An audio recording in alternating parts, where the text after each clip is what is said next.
بسم اللہ الرحمن الرحیم۔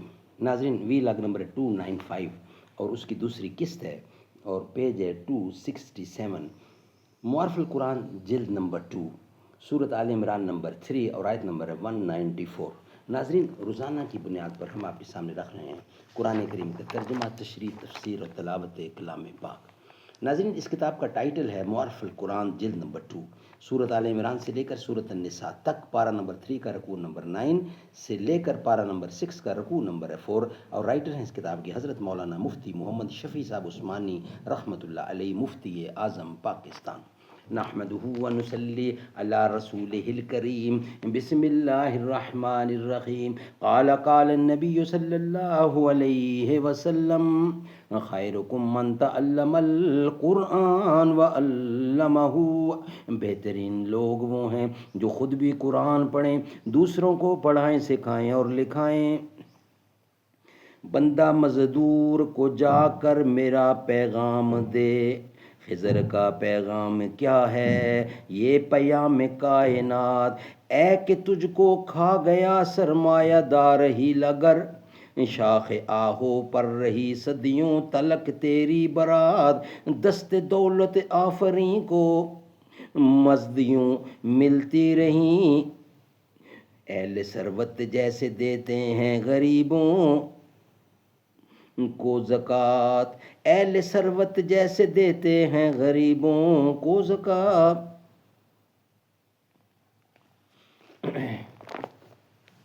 ناظرین، وی لاگ نمبر ہے 295۔ ایک وی لاگ آپ کی خدمت میں پیش کر چکے ہیں۔ ہماری کوشش ہوتی ہے کہ روزانہ کی بنیاد پر کم از کم 2 وی لاگ آپ کے سامنے رکھے جائیں۔ حسن بن عامر رضی اللہ نے فرمایا کہ میں نے بہت سے صحابہ کرام سے سنا ہے، سب یہ فرماتے تھے کہ ایمان کا نور اور روشنی تفکر ہے۔ حضرت ابو سلمان دہرانی رحمۃ اللہ نے فرمایا ہے کہ میں گھر سے نکلتا ہوں تو جس چیز پر میری نگاہ پڑتی ہے میں کھلی آنکھوں دیکھتا ہوں کہ اس میں میرے لیے اللہ تعالیٰ کی ایک نعمت ہے اور اس کے وجود میں میرے لیے عبرت حاصل کرنے کا سامان موجود ہے۔ ابن کثیر۔ اسی کو بعض عارفین نے فرمایا ہے، ہر گیا ہے کہ از زمین ردید وعدہ اولا شریک لہو گوید۔ حضرت سفیان بن عینیہ رحمۃ اللہ کا ارشاد ہے کہ غور و فکر ایک نور ہے جو تیرے دل میں داخل ہو رہا ہے۔ حضرت وہب بن منبہ رحمۃ اللہ نے فرمایا ہے کہ جب کوئی شخص کثرت سے غور و فکر کرے گا تو حقیقت سمجھ لے گا، اور جو سمجھ لے گا اس کو علم حاصل ہو جائے گا، اور جس کو علم صحیح حاصل ہو گیا وہ ضرور عمل بھی کرے گا۔ ابن کثیر۔ حضرت عبداللہ بن عمر رضی اللہ نے فرمایا کہ ایک بزرگ کا گزر ایک عابد زاہد کے پاس ہوا جو ایسی جگہ بیٹھے ہوئے تھے کہ ان کے ایک طرف قبرستان تھا اور دوسری طرف گھروں کا کوڑا کباڑ وغیرہ تھا۔ گزرنے والے بزرگ نے کہا، دنیا کے 2 خزانے تمہارے سامنے ہیں، ایک انسانوں کا خزانہ جس کو قبرستان کہتے ہیں، دوسرا مال و دولت کا خزانہ جو فضلات اور گندگی کی صورت میں ہے، یہ دونوں خزانے عبرت کے لیے کافی ہیں۔ ابن کثیر۔ حضرت عبداللہ بن عمر اپنے قلب کی اصلاح و نگرانی کے لیے شہر سے باہر کسی ویرانہ کی طرف نکل جاتے تھے اور وہاں پر پہنچ کر کہتے، آئینہ اہلک، یعنی تیرے بسنے والے کہاں، آئینہ اہلک یعنی تیرے بسنے والے کہاں گئے؟ پھر خود ہی جواب دیتے، کل شیء مالک الا وجہہ، یعنی اللہ تعالیٰ کی ذات کے سوا ہر چیز ہلاک ہونے والی ہے۔ ابن کثیر۔ اس طرح تفکر کے ذریعے آخرت کی یاد اپنے قلب میں مستحضر کرتے تھے۔ حضرت بشر حافی رحمۃ اللہ نے فرمایا کہ اگر لوگ اللہ تعالیٰ کی عظمت میں تفکر کرتے تو اس کی معصیت و نافرمانی نہ کر سکتے۔ اور حضرت عیسیٰ علیہ السلام نے فرمایا، اے ضعیف الخلقت آدمی، تو جہاں بھی ہو خدا سے ڈر اور دنیا میں ایک مہمان کی طرح بسر کر، اور مساجد کو اپنا گھر بنا لے، اور اپنی آنکھوں کو خوف خدا سے رونے کا اور جسم کو صبر کا اور قلب کو تفکر کا عادی بنا دے، اور کل کے رزق کی فکر نہ کر۔ آیت مذکورہ میں اسی تفکر یعنی اسی فکر و تفکر کو عقل مند انسان کا اعلیٰ وصف کر کے بیان فرمایا ہے، اور جس طرح اللہ تعالیٰ کی مخلوقات میں غور و فکر کر کے حق تعالیٰ کی معرفت اور دنیا کی ناپائیداری کا علم حضوری حاصل کر لینا، علم حضوری حاصل کر لینا افضل عبادت اور نور ایمان ہے۔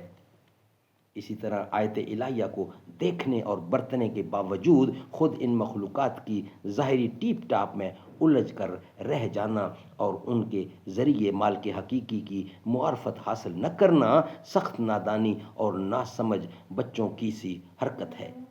مولانا جامی نے اس کو فرمایا ہے، ہماں اندر زمیں ترازی است کہ تو طفلی و خانہ رنگی است، اور اسی بے بصیرتی کو حضرت مجذوب رحمۃ اللہ نے اس طرح بیان فرمایا ہے، کچھ بھی مجنوں جو بصیرت تجھے حاصل ہو جائے، تو نے لیلا جسے سمجھا ہے وہ محمل ہو جائے۔ بعض حکماء نے فرمایا ہے کہ جو شخص کائنات عالم کو عبرت کی نگاہ سے نہیں دیکھتا تو بقدر اس کی غفلت کے اس کے قلب کی بصیرت مٹ جاتی ہے۔ آج کی سائنٹیفک اور حیرت انگیز ایجادات اور ان میں الجھ کر رہ جانے والے موجدین کی خدا تعالیٰ اور اپنے انجام کار سے غفلت حکماء کے اس مقولہ کی کھلی شہادت ہے کہ سائنس کی ترقیات جوں جوں خدا تعالیٰ کی کمال صفت کے رازوں کو کھولتی جاتی ہے، اتنا ہی وہ خدا شناسی اور حقیقت آگاہی سے اندھے ہوتے جاتے ہیں۔ بقول اکبر مرحوم، بھول کر بیٹھا ہے یورپ آسمانی پاپ کو، بھول کر بیٹھا ہے یورپ آسمانی باپ کو، بس خدا سمجھا ہے اس نے برق کو اور بھاپ کو۔ بھول کر بیٹھا ہے یورپ آسمانی باپ کو، بس خدا سمجھا ہے اس نے برق کو اور بھاپ کو۔ قرآن کریم نے ایسے ہی بے بصیرت لکھے پڑے جاہلوں کے متعلق ارشاد فرمایا ہے، وَكَأَيِّن مِّنْ آيَاتٍ فِي السَّمَاوَاتِ وَالْأَرْضِ يَمُرُّونَ عَلَيْهَا وَهُمْ عَنْهَا مُعْرِضُونَ، یعنی آسمان اور زمین میں کتنی ہی نشانیاں ہیں جس سے یہ لوگ منہ موڑ کر گزر جاتے ہیں، ان کی حقیقت و صنعت اور ان کے صانع کی طرف توجہ نہیں دیتے۔ خلاصہ کلام یہ ہے کہ اللہ تعالیٰ کی مخلوقات و مصنوعات میں غور و فکر کر کے اس کی عظمت و قدرت کا استحضار ایک اعلیٰ عبادت ہے، ان سے کوئی عبرت حاصل نہ کرنا سخت نادانی ہے۔ آیت مذکورہ کے آخری جملے نے آیت قدرت میں غور و فکر کا نتیجہ بتلایا ہے، ربنا ما خلقت ھذا باطلا، یعنی حق تعالیٰ کی عظیم اور غیر محصور مخلوقات میں غور و فکر کرنے والا اس نتیجے پر پہنچے بغیر نہیں رہ سکتا کہ ان تمام چیزوں کو اللہ تعالیٰ نے فضول اور بیکار پیدا نہیں کیا ہے، بلکہ ان کی خلقت میں ہزاروں حکمتیں مضمر ہیں۔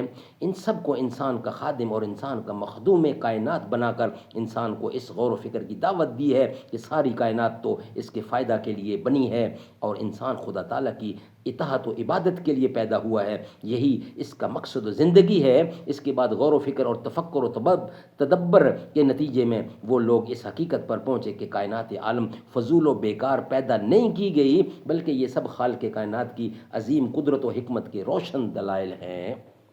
آگے ان لوگوں کی چند درخواستوں اور دعاؤں کا ذکر ہے جو انہوں نے اپنے رب کو پہچان کر اس کی بارگاہ میں پیش کی ہیں۔ پہلی درخواست یہ ہے، فَقِنَا عَذَابَ النَّارِ، یعنی ہمیں جہنم کے عذاب سے بچائیں، ہمیں جہنم کے عذاب سے بچائیے۔ نمبر 2، درخواست یہ ہے کہ ہمیں آخرت کی رسوائی سے بچائیے، کیونکہ جن کو آپ نے جہنم میں داخل کر دیا اس کو سارے جہاں کے سامنے رسوا کر دیا۔ بعض علماء نے لکھا ہے کہ میدان حشر کے اندر رسوائی ایک ایسا عذاب ہوگا کہ آدمی یہ خواہش کرے گا کہ کاش اسے جہنم میں ڈال دیا جائے اور اس کی بدکاریوں کا چرچا اہل محشر کے سامنے نہ ہو۔ تیسری درخواست یہ ہے کہ ہم نے آپ کی طرف سے آنے والے منادی یعنی رسول اللہ کی آواز کو سنا اور اس پر ایمان لائے تو آپ ہمارے بڑے گناہوں کو معاف فرما دیں اور ہمارے عیوب اور برائیوں کا کفارہ فرما دیں اور ہمیں نیک لوگوں کے ساتھ موت دیں یعنی ان کے زمرہ میں شامل فرما لیں۔ یہ تین درخواستیں تو عذاب اور تکلیف اور مضرت سے بچنے کے لیے تھیں۔ آگے چوتھی درخواست فوائد اور منافع حاصل کرنے کے متعلق ہے کہ انبیاء علیہ السلام کے ذریعے جو وعدہ آپ نے جنت کی نعمتوں کا فرمایا ہے وہ ہمیں اس طرح عطا فرمائیے کہ قیامت میں رسوائی بھی نہ ہو، یعنی اول مواخذہ اور بدنامی بعد میں معافی کے صورت کی بجائے اول ہی سے معافی فرما دیجئے۔ آپ تو وعدہ خلافی نہیں کیا کرتے، مگر اس عرض و معروض کا مقصد یہ ہے کہ ہمیں اس قابل بنا دیجئے کہ ہم یہ وعدہ حاصل کرنے کے مستحق ہو جائیں اور پھر اس پر قائم رہیں۔ یہی خاتمہ ایمان اور عمل صالح پر ہے۔ سبحان اللہ، سبحان اللہ۔ ناظرین، اس کے بعد قرآن کریم کی آیات ہیں وہ ہم آپ کے سامنے رکھیں گے نیکسٹ ویلاگ کی صورت میں۔ یہ ویلاگ ہمارا یہاں ہی کمپلیٹ ہوتا ہے۔ نیکسٹ انشاءاللہ آیات اور اس کا ترجمہ، تشریح اور تفسیر ہم آپ کے سامنے رکھیں گے کمنگ ویلاگ کی صورت میں۔ یہ ویلاگ ہمارا یہاں ہی مکمل ہو رہا ہے۔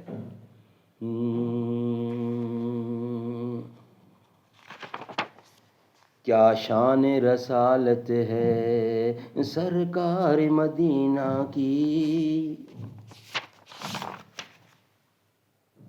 کیا شان رسالت ہے سرکار مدینہ کی، ہر دل پہ حکومت ہے سرکار مدینہ کی، کیا شان رسالت ہے سرکار مدینہ کی، ہر دل پہ حکومت ہے سرکار مدینہ کی، کیا شان سے آئیں گے وہ روز قیامت میں، حاصل جن قربت ہے سرکار مدینہ کی، کیا شان سے آئیں گے وہ روز قیامت میں، حاصل جن قربت ہے سرکار مدینہ کی، وہ حکم اگر کر دیں سورج بھی پلٹ آئے، یہ دیکھیے عظمت ہے سرکار مدینہ کی، کیا شان سے آئیں گے وہ روز قیامت میں، حاصل جن قربت ہے سرکار مدینہ کی، وہ حکم اگر کر دیں سورج بھی پلٹ آئے، یہ دیکھیے عظمت ہے سرکار مدینہ کی، انصاف کا پلہ ہی رہتا ہے سدا بھاری، جب لگتی عدالت ہے سرکار مدینہ کی، انصاف کا پلہ ہی رہتا ہے سدا بھاری، جب لگتی عدالت ہے سرکار مدینہ کی، سینہ ہے بھرا میرا ایمان کی دولت سے، یہ بھی تو عنایت ہے سرکار مدینہ کی، سینہ ہے بھرا میرا ایمان کی دولت سے، یہ بھی تو عنایت ہے سرکار مدینہ کی، ہر ایک صدا میری سنتے ہیں مدینہ سے، کیا اعلیٰ سماحت ہے سرکار مدینہ کی، وہ دل تو کبھی اکرم تاریک نہیں ہوگا، جس دل میں محبت ہے سرکار مدینہ کی، ہر ایک صدا میری سنتے ہیں مدینہ سے، کیا اعلی سماعت ہے سرکار مدینہ کی، کیا شان رسالت ہے سرکار مدینہ کی، ہر دل پہ حکومت ہے سرکار مدینہ کی۔